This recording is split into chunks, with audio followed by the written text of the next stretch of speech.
1963 में एमएम ने अपने एजम्पशन में चेंज लाए. In 1963, MM model was amended by incorporating tax. They recognized that the value of the firm will increase or cost of the capital will decrease where corporate tax exists. Corporate tax के आने से क्या हुआ?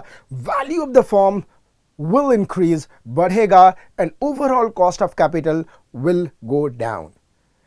MM approach ने following concept को develop किया.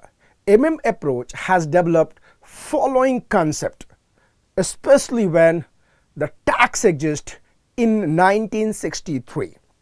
The first concept MM approach 1963 developed or conceptualized arbitrage process concept or arbitrage concept. The first concept we get arbitrage concept.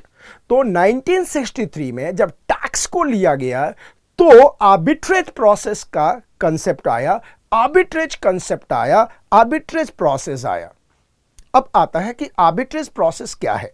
यहां पे मैं इनका सिर्फ नाम बताऊंगा सारे कंसेप्ट का, उसके बाद एक एक करके हम डील करेंगे ताकि आपको यह समझ में आ जाए कि 1963 अमेंडमेंट ने एमएम अप्रोच को क्या क्या दिया या एमएम अप्रोच ने क्या क्या दिया 1963 अमेंडमेंट के बाद.